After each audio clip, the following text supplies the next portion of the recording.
Hello English 1101 students, and welcome to the third week of the fall 2016 semester. Alright, so we've spent the last 2 weeks going over grammar.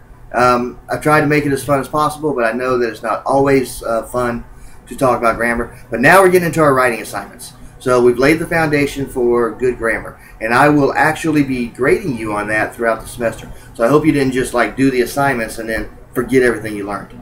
I hope that you actually took the time to actually understand how to use commas properly and how to make your subjects and verbs agree. Make sure that you use the proper pronouns. The modifiers, make sure you don't have dangling or misplaced modifiers. So hopefully you've gotten through all those exercises and learned something.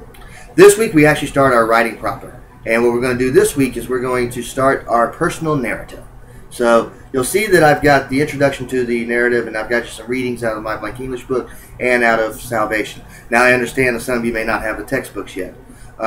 Basically, if you look at the PowerPoint slideshow I have on the narrative and you watch my video on how to write a good narrative, then you should be fine. You shouldn't have anything to worry about as far as how to write a good narrative.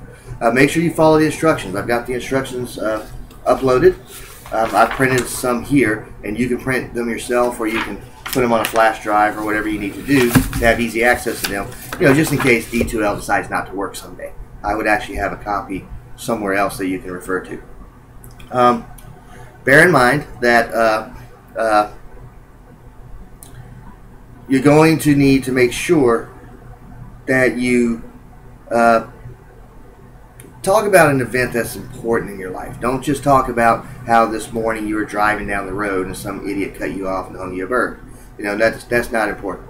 You know, you may think that you haven't done anything important in your life, but think back over the last 18, 20 years if you're that young, or if you're as old as I am, you've probably got lots of things you could write about. But think back. There's all kinds of important things. Do this though. Please avoid talking about high school graduation. I really don't care about your high school graduation night. What I do care about is perhaps there was one test, not the entire year. I don't care about your entire school year. But I do care about that one test that perhaps you had to pass and you were belly aching over because you had failed it 3 times before. And how did you get through that? That's the kind of stuff I'm looking for. So watch that video. Look at that slideshow. If you have the books, read the pages I have on the narrative, or perhaps you can read the pages on or not perhaps, you should read Salvation as well. Note that Salvation is a story that takes place in a single night. That is what I'm looking for. Something that takes place in a single night, not something that takes place over the course of years. Okay? If you have any questions, be sure to contact me. You can call me, you can email me. You can drop by my office if you happen to live in the Albany area, or you happen to be an on-campus student that had to take an online class for some reason.